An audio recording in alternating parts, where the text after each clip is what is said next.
Buenas, soy Mauricio Díaz y junto con mis compañeros Ricardo Paso y David Espinosa somos estudiantes de técnico en mecánica automotriz y autotrónica en la sede de San Bernardo. En el presente video hablaremos del sistema de carga y arranque, abordando su funcionamiento general, componentes y función de cada uno de ellos, además de algunas leyes físicas y fallas, soluciones y diagnósticos. El principal funcionamiento del motor de arranque es darle la primera vuelta al cigüeñal del motor a combustión para romper la inercia y así provocar la explosión en los cilindros. El motor de arranque funciona de la siguiente manera. Por el pin 30 va directo conectado a la batería. Esta corriente por medio del 50 hace que la bobina junte estos dos terminales y pase la corriente del pin 30 y salga por el 49 directo al motor de arranque en la parte que hace girar el motor, que transforma la energía de corriente eléctrica a fuerza mecánica. Al momento de conectar la corriente y activar la chapa, lo que hace el motor de arranque es empujar el piñón de ataque o bendix y al mismo tiempo hacerlo girar. Y esto provoca romper la inercia del cigüeñal y así provocar la ignición en los cilindros. El motor de partida está compuesto por los siguientes componentes: carcasa delantera, carcasa central, carcasa trasera. Es la bobina con su horquilla, el bendix o el piñón de ataque, el rotor y con su rodamiento, y el estator y el portacarbones con sus carbones. La carcasa delantera, la función es proteger el piñón de ataque o el bendix. La carcasa central es proteger el rotor y el estator. Y la carcasa trasera es proteger el portacarbones. La bobina es encargada de energizar el estator con el rotor y así también empujando la horquilla hacia el bendix o el piñón de ataque. La horquilla es el encargado de comunicar el movimiento de la bobina hacia el bendix o el piñón de ataque al volante de inercia. El piñón de ataque es el encargado de comunicar el movimiento del motor de arranque hacia el volante de inercia. El portacarbones es encargado de portar los carbones, así los carbones energizan el rotor con el estator, permitiendo el giro. Para entender cómo funciona un motor eléctrico, primero tenemos que hablar de transformación de energía. La energía es un fenómeno que no se crea ni se destruye. En este ejemplo encontramos que la energía eléctrica se transforma en fuerza mecánica en el motor de arranque. Además tenemos que hablar de electromagnetismo. En electromagnetismo podemos decir que un alambre enrollado al cual se le aplica una corriente o voltaje se transforma en un imán. Estos, al juntarse con otra bobina o con otro imán, generan diferentes campos magnéticos de la misma polaridad, haciendo que se repelan constantemente y permitiendo el giro de los componentes. Una de las fallas más comunes es que los carbones del estator estén gastados y no estén haciendo el contacto correspondiente, impidiendo así que el motor de partida funcione. La solución a la falla de los carbones o al desgaste de los carbones puede ser simplemente cambiarlos, pero en algunos casos los que no tenemos para cambiarlos o hay que hacer funcionar el motor por apuro, con un destornillador o una pinza podemos empujar los carbones siempre y cuando no estén excesivamente desgastados hacia adelante, desde atrás, permitiendo así que estos tengan contacto con el rotor. Otra falla puede ser que el embobinado del rotor esté cortado entre medio, permitiendo que no haya continuidad en el embobinado. La solución al problema del embobinado del motor puede ser simplemente comprobar cuál de las bobinas está cortada y soldarla o repararla. En caso de no ser así, tendríamos que cambiar todo el conjunto del rotor junto a su piñón de ataque y a su respectivo rodamiento. Si no podemos cambiar solamente esta pieza, tendríamos que cambiar el motor de partida completo. Otra de las fallas que podemos encontrar en el motor de arranque es el cortocircuito del alambre que comunica los carbones hacia el estator. Esto quiere decir que no habrá continuidad desde el estator hacia el rotor. La solución a esta falla sería soldar el cable y aislarlo bien de todo el contacto que pueda hacer, ya sea con la carcasa, que sería el negativo, o con algún otro campo que le esté llegando energía. Otra de las fallas que podemos encontrar en el motor de arranque sería la horquilla quebrada. Esto permite que el motor gire, pero que no ataque hacia el volante de inercia. La solución a la horquilla es cambiarla. Otra falla que encontramos en el motor de partida puede ser en la bobina, que la bobina conecta el pin 30 con el 49. Al darle energía de la chapa hacia la bobina, esta tiende a tirarse hacia atrás y a dejar pasar la corriente. Si esta no toca el pin 30 con el 49, no habrá flujo de corriente, por lo que no permitirá el paso de la corriente hacia el rotor y al estator. Entonces no habrá continuidad. La solución a esta falla sería revisar los bornes que por dentro no se encuentren desgastados. De lo contrario, sería cambiar los bornes. También revisar el alambre esmaltado de la bobina. Si se encuentra cortado, sería soldarlo. Del no ser así, sería cambiar toda la bobina. Una de las formas de diagnosticar el motor de arranque sería comprobar la continuidad entre las belgas del rotor. Esto se mide en escala de Ohm o si el tester tiene un pitido. Por ejemplo, tocamos esta y la siguiente y vemos que marca.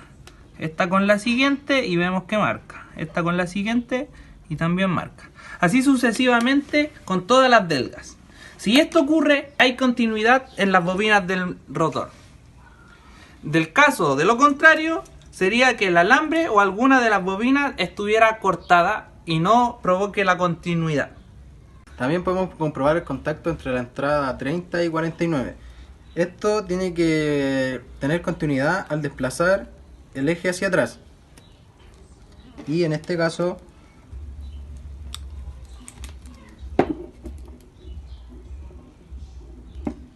no posee continuidad, por lo tanto esta es la razón por la que el motor no funciona.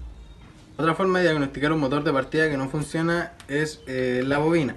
Para esto habría que comprobar la continuidad entre la entrada del 50 correspondiente a la chapa y la carcasa de la bobina. Esto se hace con tester y comprobamos si existe continuidad.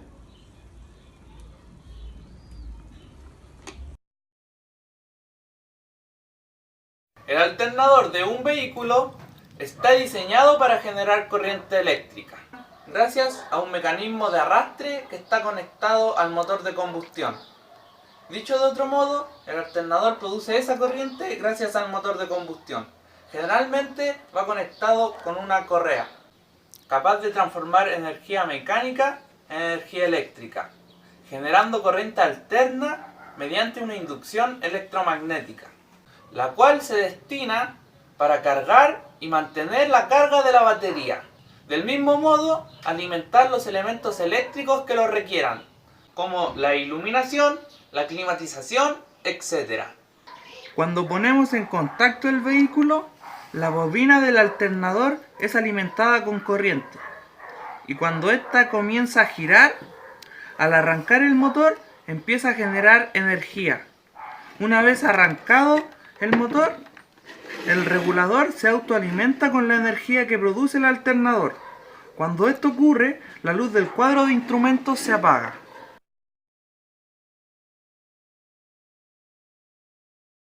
El sistema de carga se compone de los siguientes componentes: poleas, tapa de accionamiento, estator, rotor, tapa de conector, regulador, placa de diodos y caperuza.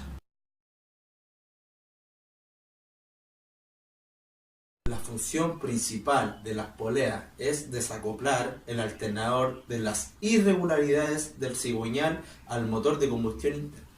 La función de la tapa de accionamiento es proteger la polea y los rodamientos, así los componentes estarán más seguros. La función del estator es transformar la energía mecánica a energía eléctrica. Así, el estator suministra energía a la batería y proporciona un suministro eléctrico necesario al coche cuando está en su funcionamiento. La función del rotor es provocar un campo magnético activo, así produciendo la corriente eléctrica necesaria, y este es un componente fijo en el alternador. La función de la tapa del colector es proteger al estator para que así el estator cumpla su función necesaria. La función del regulador es mantener la tensión al alternador, así el margen de revoluciones del motor de este es independientemente de la carga y de la velocidad del giro. La función de las placas de los diodos es transformar la energía alterna que se crea en el alternador a energía continua, es la que necesita la batería y los diferentes componentes del vehículo. La caperuza protectora, que es la parte de atrás del alternador, sirve para proteger la placa de los diodos, así la placa de los diodos, o entre comillas los diodos, puedan funcionar sin ningún inconveniente. Para entender cómo funciona el alternador tenemos que hablar de algunas leyes y conceptos. Lo primero es transformación de energía, al igual que en el motor de partida. Este, al contrario del motor de partida, transforma la energía mecánica o rotativa del motor en energía eléctrica. ¿Cómo hace esto? Esto lo hace mediante la inducción electromagnética, y en esto también abordaremos ley de Faraday. La inducción electromagnética habla de que un campo magnético genera voltaje siempre y cuando atraviese una bobina, variando su tiempo y espacio. Esto se hace mediante que las bobinas cortan los campos magnéticos de los imanes, produciendo así voltaje o corriente. En este caso lo produce de la siguiente manera. El embobinado del rotor, corresponde a un electroimán, por lo tanto necesita aplicarse un pequeño voltaje para que se transforme en imán. Este actúa dentro del estator con una serie de embobinados. Los embobinados, al ser cobre, un conductor, cortan los campos de fuerza de los imanes, generando voltaje o corriente y llevándolo así hacia la batería.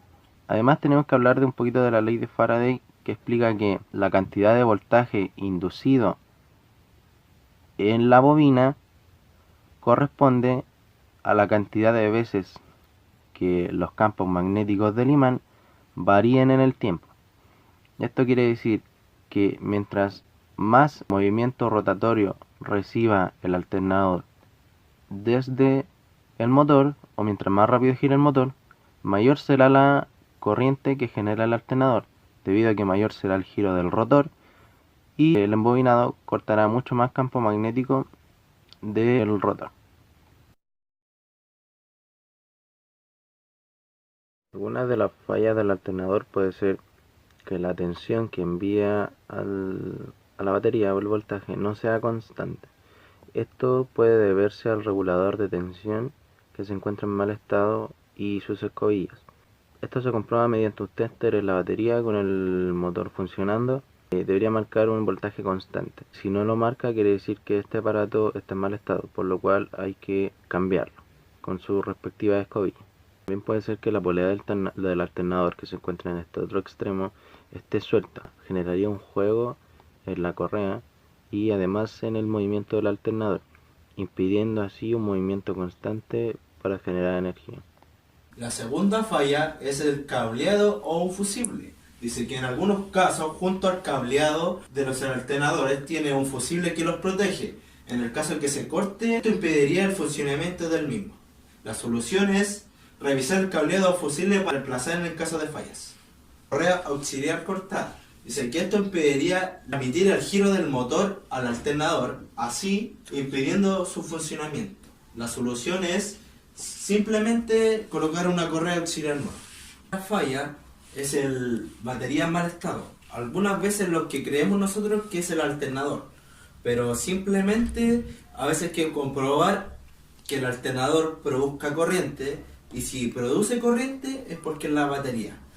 Y la solución a esto sería cambiar la batería por una nueva. Una forma de diagnosticar el alternador sería de la siguiente manera. Al darle contacto al auto, vemos que la luz de la batería está encendido. Eso significa que la batería está entregando el voltaje en estos momentos. Al darle arranque, esta debería apagarse y así el alternador generar la corriente. Esto indica que el alternador está bueno. Veamos.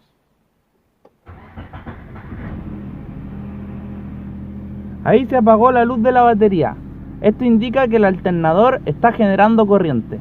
Otra de las formas de diagnosticar el alternador o ver si funciona es de la siguiente manera. Estando encendido el auto, desconectamos el borne positivo de la batería y vemos si el alternador sigue generando corriente por sí mismo. Ahí está. Desconectamos el borne positivo de la batería y sigue generando corriente el alternador. Esto significa que el alternador se encuentra en buen estado.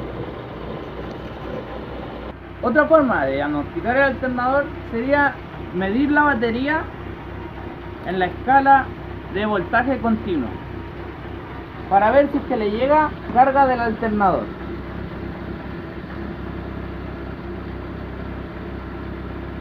Esta está en los 13,99, casi 14 volts. Ahí están los 14 volts. O sea, esto quiere decir que el alternador sí está entregando la corriente necesaria a la batería.